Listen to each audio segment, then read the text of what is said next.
ماہن اور بلا ہننا، ادغام کے لیے شرط ہے دو کلمے، ادغام کے لیے شرط ہے دو کلمے ہونا، مدغم پہلے کلمہ میں، مدغم فی دوسرے کلمہ میں ہونا، مدغم کا ساکن مدغم فی کا مشدد ہونا، یعنی جس کا ادغام کیا جائے وہ تو مدغم، فمن یعمل، تو فمن الگ کلمہ، یعمل الگ کلمہ، ایک بات ہو گئی۔ نون مدغم یا مدغم فی، نون ساکن یا مشدد، تو بغیر تشدید کے، بغیر مشدد کی ادغام نے کوئی سا بھی ادغام لے لیا، تشدید کے بغیر ادغام نہیں ہوتا، اس لیے ہم بچے کی آسانی کے لیے حرف مشدد ہی کرائیں گے، اور مشدد 2 مرتبہ پڑھا جاتا ہے، حرف مشدد 2 مرتبہ پڑھا جاتا ہے، تو دونوں مرتبہ پڑھایا جائے گا۔ اگر ہم نے کہا فا زبر فا، میم نون زمر من، فمن، یا عین زبر یا،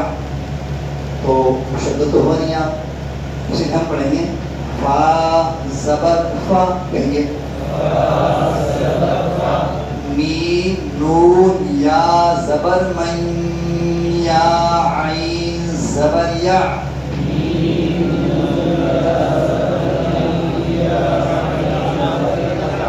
فمن یا،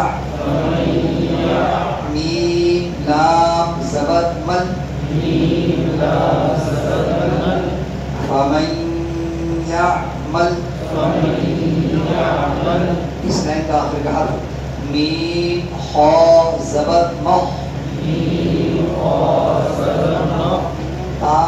واو پیش تو، مخ تو،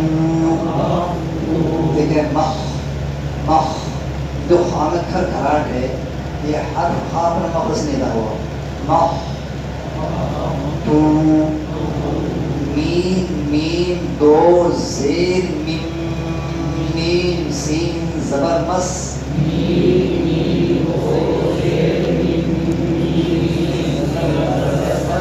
مخطوم مس، را واو پیش رو،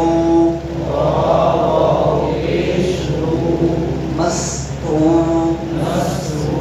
را دو زبر رن، مسرورن، آگے آیت مسرورا، ایک ایک کریں مختوم مسرورا،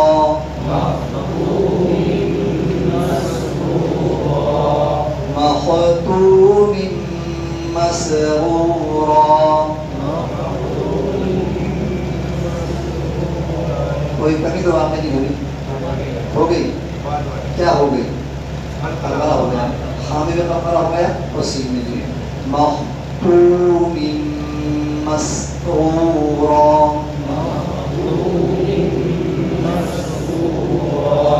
نون واو زیر واو زبر و،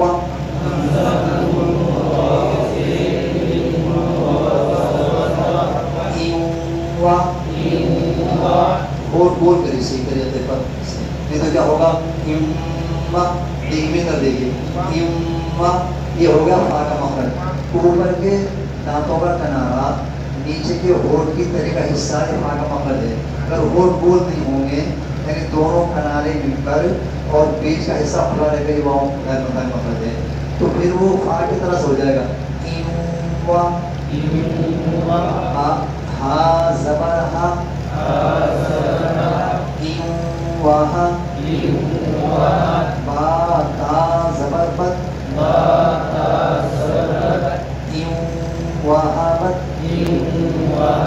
ادغام با ہوتا، ادغام بلا ہونا، میر وقت پہ کم ادغام بلا ہونا، بعض لوگ یہی جگہ آتے ہیں میم را زیر میر را با زبر، اس کا نون پہلے کہتے ہیں جب نون پڑھا نہیں جا رہا ہے روے میں تو نون کی ہیجے بھی نہیں کرانی چاہیے، ہم کہتے ہیں یہ ایسا نہیں، نون اگر ہم نہیں پڑھائیں گے تو دعا بلا ورنہ فائدہ بنے گا کیسے؟ باورنہ بلا ورنہ نون ساکن تنوین میں تو بنتا ہے، اور ہم نے سیدھے سے نون چھوڑ ہی دیا، تو بچہ کیسے سمجھے گا کہ نون ساکن فائدہ؟ بچہ سمجھے گا کہ میم را زیر میر حرف مشددہ فائدہ بنے گا کہ راگوں پر تشدید آئے گی، جو اس کو نون نہیں پڑھانا، یہ نون تو پڑھانا پڑے گا ہیجے میں، راؤں میں تو نہیں پڑھ جائے گا۔ اگر ہم نون کو نہیں پڑھائیں گے تو ادغام کی شرط نہیں پائی گئی۔ ادغام کی شرط ہے یہ دو کلمے من حرف کا، مدغم فی پہلے کلمہ میں، مدغم پہلے کلمہ میں، مدغم فی دوسرے کلمہ میں، نون مدغم را مدغم فی، من پہلا کلمہ ربی کا دوسرا کلمہ، تو نون تو ادغام کی شرط میں تو مدغم ہے نا، تو ہم نون کو کیوں چھوڑیں؟ اسی لیے ہجے کریں گے ہم میم نون را زیر مر را با زبر رب،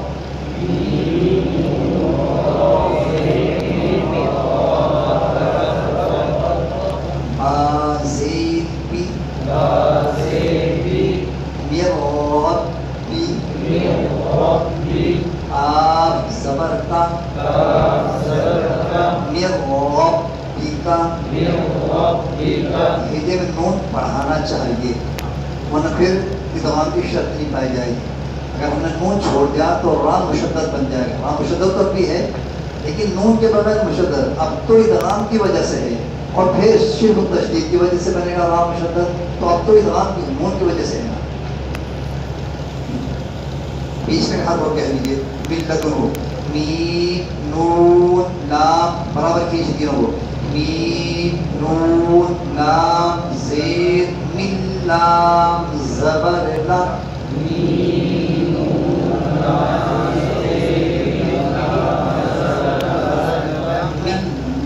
ملا تال نون پیش دن، ملتن ہا پیش ہو، ملتن ہو، مشدد کا نام کھینچنا نہیں چاہیے۔ اس بار وہ کہتے ہیں لام لام دو زبر لل لام میم زبر لم اکلل،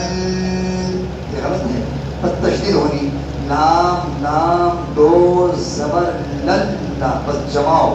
لل لام میم زبر لم اکلل لما اکلل لما، یہ اکلل لم یہ غلط ہو جائے گا، لام نہ کیجیے، پر تشدید ہو،